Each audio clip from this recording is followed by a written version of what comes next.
Bitches, what's up? Wake up. It's the morning time. Down to the beating!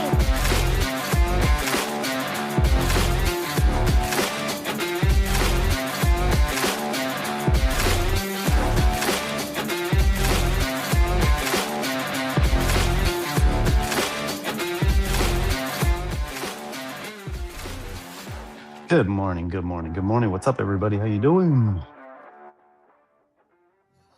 Jason. Good morning, Dominic. Good morning. Good morning, sir. Good morning, Chels. This is day 3 of Chels jumping on the show. She's back. Yeah. She will be missed when she ultimately leaves again. Good I morning, Dan. was up very early, and I got a nice little Facebook Messenger message from Chels. So it was very pleasant. So thank you, Chels. Much needed. Nice. That's awesome. Morning, MP. We had a very eventful weekend. Made it out in the snow yesterday, but Sunday was a wash. Made it 5 minutes, and my brother blew out his knee pushing my kiddos. Ouch. Ouch, ouch, ouch. Ouch, ouch, ouch. 'Tis the season for middle-aged knee injuries. My good friend Augustus did the same thing. They were on a family trip to Hawaii, and he coaches my daughter's volleyball team with his daughter, and he came down wrong, or he was on sand, but his legs were used to coming down on a wood volleyball court. Yeah. So sand hits different. Yeah. So he's out, man, this winter.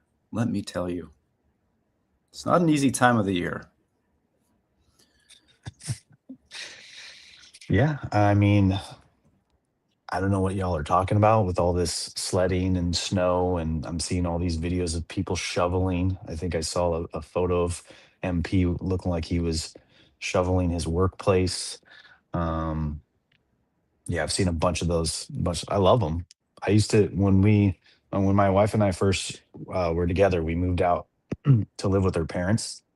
They lived in Lake Tahoe, and I remember the mornings shoveling and snow blowing. They lived on a private street, so we would actually have to like snow blow like almost an entire block just to get to like the main road to get out of there on some of those really heavy days at 3 or 4 a.m. It's not fun.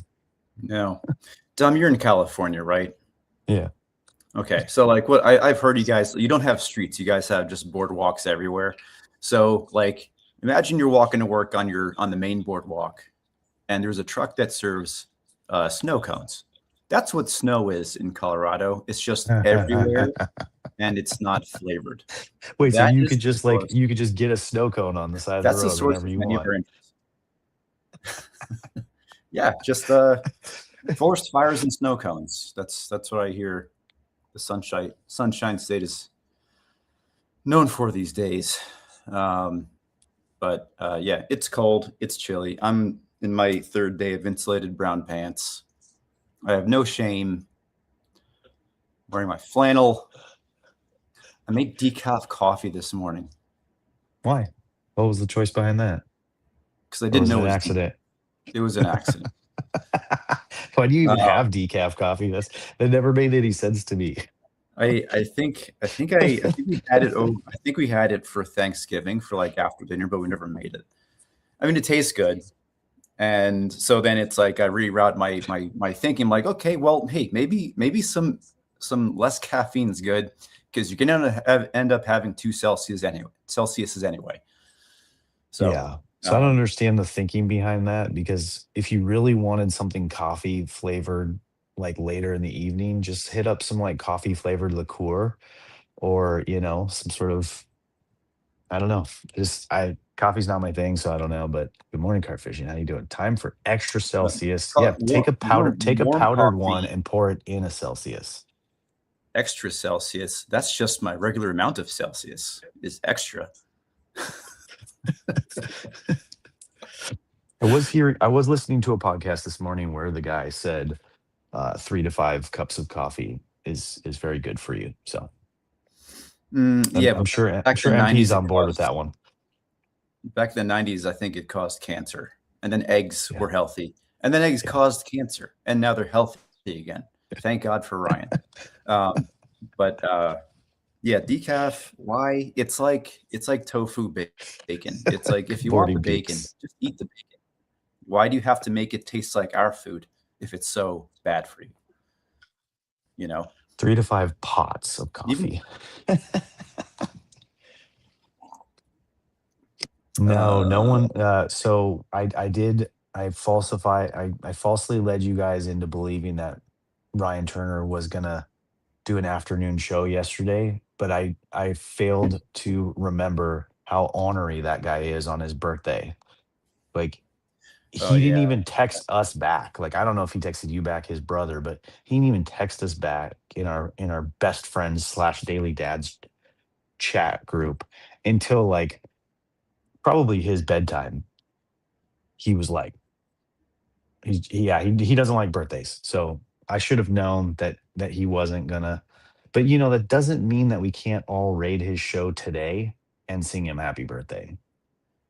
Ooh, he's gonna rage quit you fast. Part of me, like, I had a couple meetings that went wrong, but part of me was like, I'm kind of glad I didn't. I guess it would have been kind of cool, but also kind of awkward. But I was gonna go get a cake and some candles from the store and raid his 1 p.m. show yesterday, and do it Jason style and light up a cake and then eat it in front of him.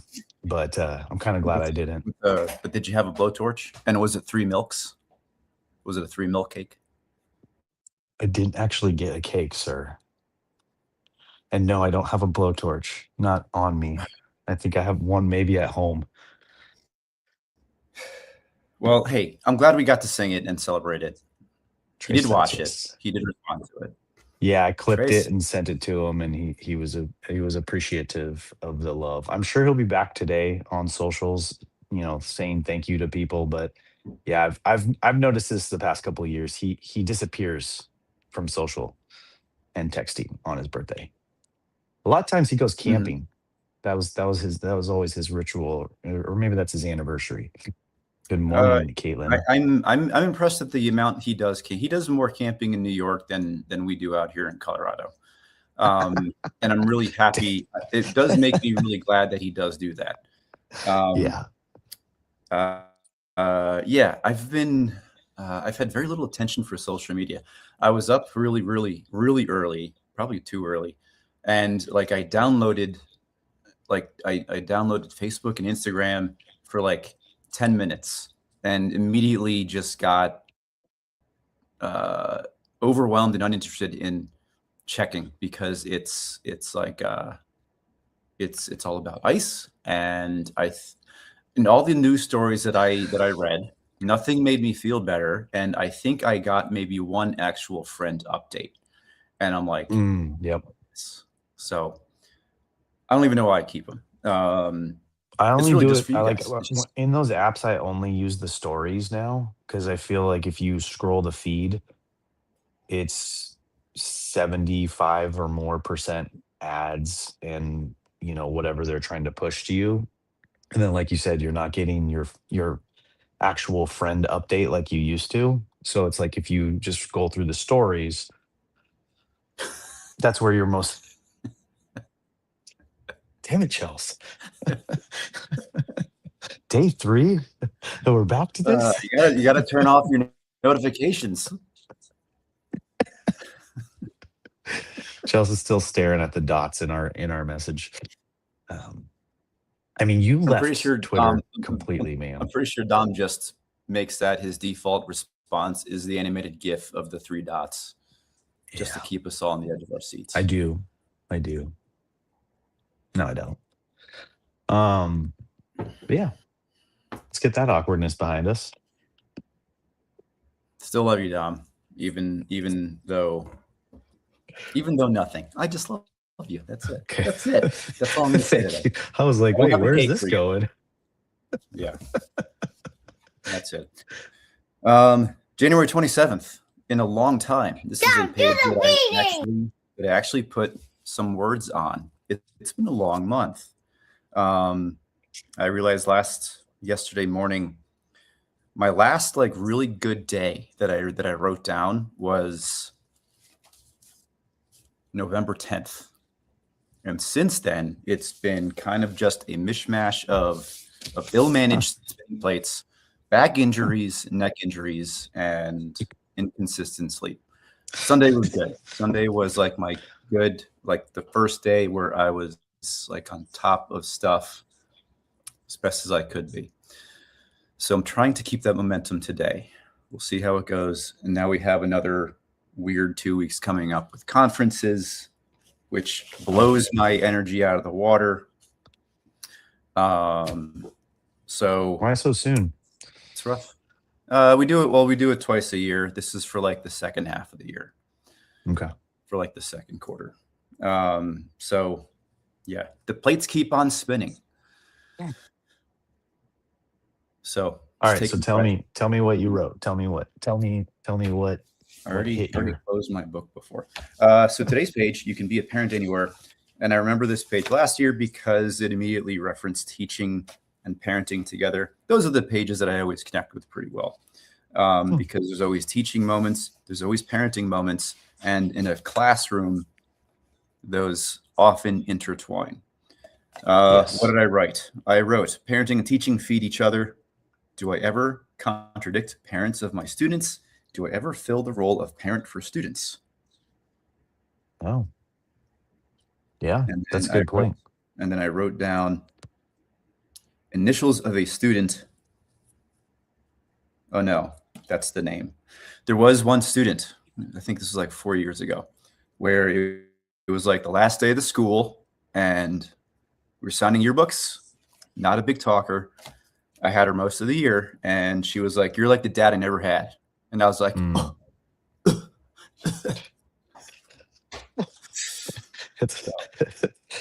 That's a very interesting getting choked up face. Well, I'm hiding my real choked upness right now in my decaf coffee cup. So it's I mean, that's funny because Charles just said basically the same thing. She's called a teacher dad by accident. Super cute. Yeah, it happened.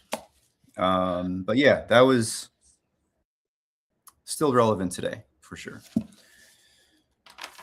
But do I ever like crisscross? Like I have a high schooler coming in twice a week. He's doing like a P-teach where he's like, getting into he wants to be an art teacher.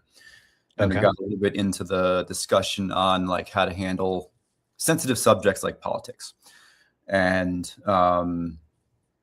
it's not like it's unknown. That's like, as a school teacher, it's like your job is to not interject, whatever your opinions are. I mean, you can dance around it in a responsible way. But it's like when you hear things from kids that maybe you disagree with, it's really important to remember that, like, it's probably not from them. It's probably from home. And it's like, that's like, yeah, they're in my room for most of the day or they're in the school for most of the day, but like parents come first and, however the parents conduct the home life, should be most important. So it's been a good experience to share some of my 13 years of knowledge. Good little reflection point. We're on the reading, David. Good morning. I always wonder about that, like how teachers are taught or how they, like what the general consensus is, because like in my family, like we're not very political at all. And like we keep a lot of that stuff just away. And my kids still come home saying stuff about the landscape of the day, the world. And I always wonder like where that's coming from, because it's not coming from us. So it's either other students or it's teachers, because this is the only place they go. The only times where it gets spicy, thanks, Chels. The only times where it gets spicy is where it's like, if I were to describe in a few words, like what middle school opinions are, it's like, I mean, it's basically the headlines. You're not going to get into really detailed discussions about about fiscal policy in a 7th grade ceramics class at 8 o'clock in the morning. It's 9 o'clock in the morning. You know, it's like unless you've all had your coffee. Yeah, it's like it's what they catch on the TikTokers and the Facey Spaceys and those things. Like I remember, it was last year, the year before that, it was like an 8th grader. You know, the table was having somewhat of a productive conversation, and then, you know, one student just went, "Biden sucks," and like, who? Morning, Brian. Do I step in here or I let it go? But like, you know, there's no reasoning. There's very little space for reasoning. It's like, you know, I'm not going to stand there and, you know, guide their opinion while 20 other kids are doing their thing. You know, it's like, if on the off chance that those discussions get heated, it is kind of a task to verbalize that, hey, this topic right now is not productive in like the nicest teacher way possible. You know? Yeah, it's an adventure for sure. I don't always have the answer. Usually it's like, you know, changing the topic to something less spicy, for sure. Yeah, I think MP kind of said it here, and then also complimented you as well in the process. So I don't know if you saw that, but I think that's kind of the general consensus of what I was getting at, and he kind of relayed it from his side of the world as well. Yeah. And even we were driving the other day, me and Kristen, we were in the front seat, and there was a car with a pretty spicy bumper sticker. And it was like, we didn't necessarily disagree, but it's like Kira, my 12-year-old, actually asked about it. And I was, you know, she asked about, you know, what it means. And we said it. And then it was like, you know, the point we gave her was like, you know, it's like, even if you kind of agree with some of that stuff, it's like, is that what you want to be your headline advertised? Yeah. Driving around town everywhere, you know? See, and there's a perfect example of always on parenting. You're just driving in a car, and there you go. A lesson. You're always mic'd up, always. Yeah, everybody should use the word spicy more, especially when talking about shells. It's a good word, y'all. It's the new adult slang of 2026. 6-7 is out. Spicy is in.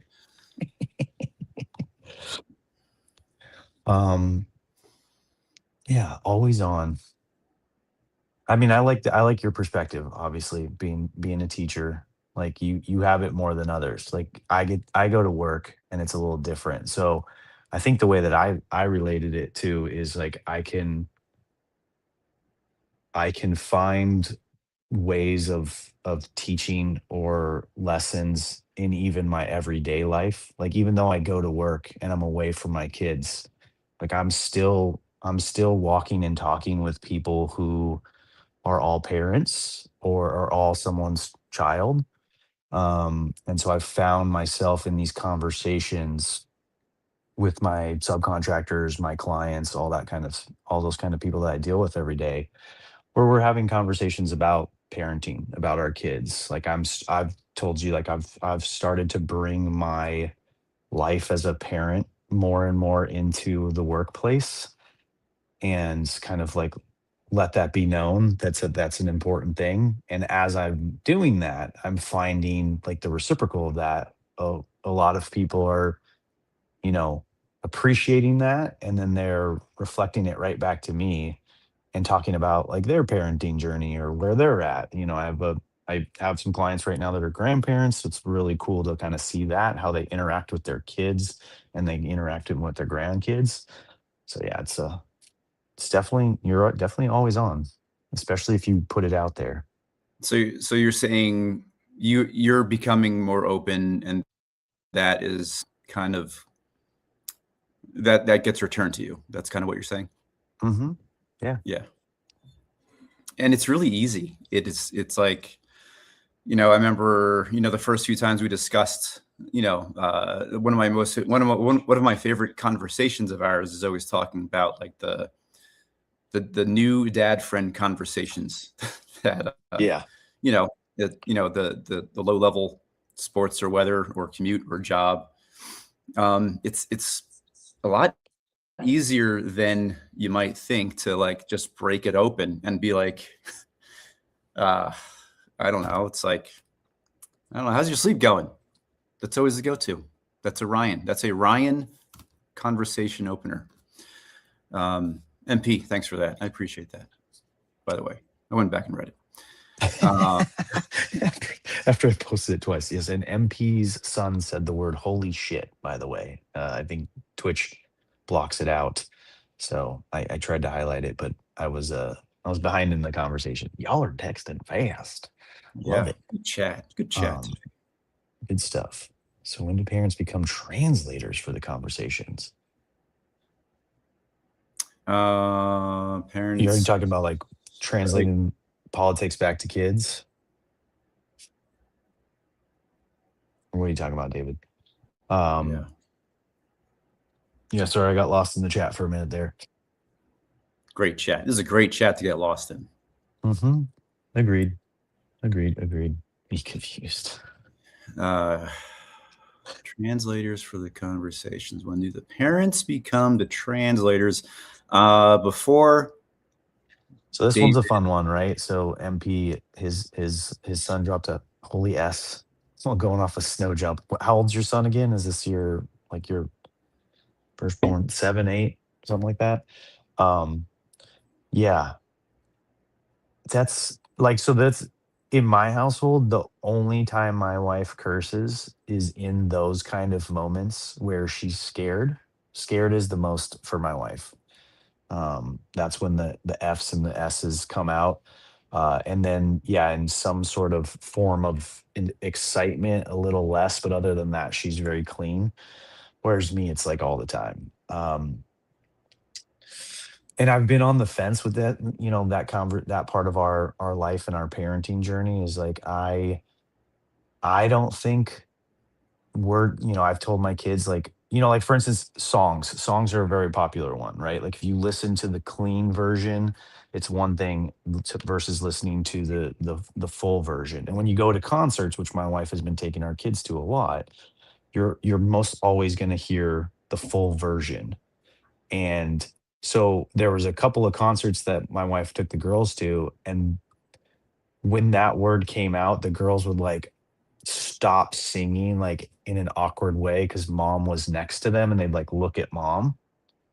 And I think at one point she's like, "You can sing it, it's fine." And I'm like, okay, so there's a theory behind it. Like if you're saying it in a bad way, then it's a bad word. If you're saying it in a good way, is it really a bad word?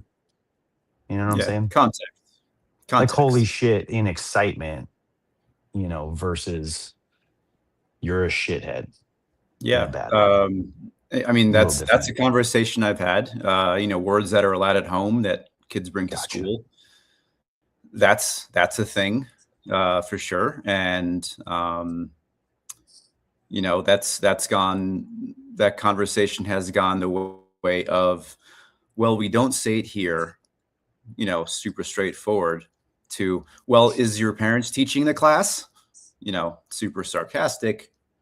Straightforward usually goes. And then, bumper stickers, kid talk, politics. Even as a parent, like, I don't know, I'm sure we all have our little different ways of doing it, but it's like, at what point do you let kids make their own decisions based on fairly correct reporting? And when do you step in and be like, yeah, that's actually not correct? Yeah.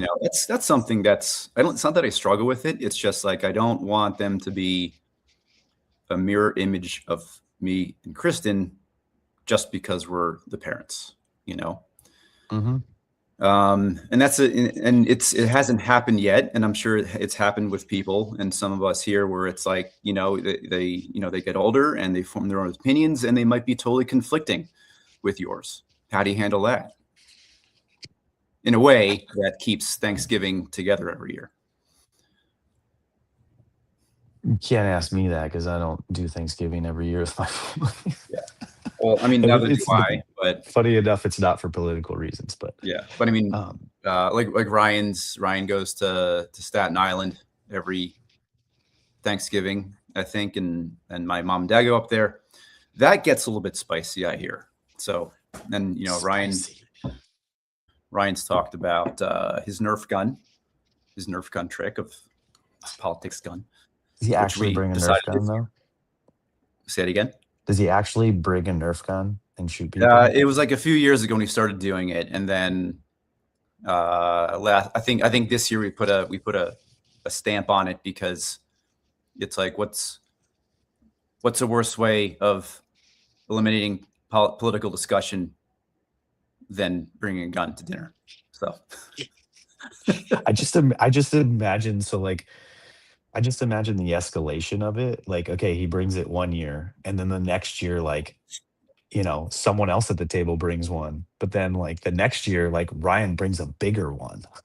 And I'm just like, after like 10 years, it's like you come in strapped like Rambo, and it's like we're not even eating dinner. We're just going. Like we're just he's in like Ryan's in a report. or like Ryan's in a ghillie suit, and he's actually just been hiding in the backyard for weeks, just waiting for the moment, and he just picks people off. Like, I don't know. Just that's Or how I like imagine that escalating. at what point during dinner does he like, sit there staring at his conversation partner with his Nerf gun like cocked, Yeah. Yeah. Just like ready. So I mean, like MP said, like we've had some epic Nerf gun fights. We had to take them away because, again, that's when my wife really says the curse words, when a bullet goes flying across her her This face. is not a bro chat, Chels. This is a can be, parent Chels. chat that can sometimes be. has Nerf guns. And go-ons in it. And Nerf guns have very bright colors that are not boy-based or girl-based. They're all perfect new baby colors. New baby colors. That would be an interesting baby shower gift. You saw that on the registry. Or even if it wasn't just on the registry, just like the next baby shower you go to, just give like, a 3-pack of guns, like a mom, a dad, and a baby gun. All right, that's what I'm sending Caitlin and Caesar for their baby shower gift. She's not on here, so she won't know. In case you have twins, here's the akimbo edition. Yeah. So, well, that conversation went many ways, but I'm grateful for it. Chat, grateful for you today. Brought me up to a 7, so thank you. A 7? Yeah, it's just feeling a little bit rough. I mean, I guess we had a low start because you picked decaf coffee, so you were probably at a 3 when you came on here. Yeah, but maybe this is the placebo effect here, but I am feeling just a little bit more, a little mellow, a little more steady. We'll try it again tomorrow, maybe, if I'm feeling like punishing myself. But we talked about Nerf guns, so let's call it an 8.5. Yeah. Chels, if you ever want this show to go all longer, the easiest way is to just jump up and carry the conversation into an hour. But, I don't know if you're ready for that yet. Breakfast be damned. Twins pinging around in the background, those little curly-haired cuties. But yeah, all right, my time's up. Appreciate you. I gotta go. Have a great day. Talk to you all later. Bye. Love you all. What's up, bitches? What's up? Wake up. It's morning time.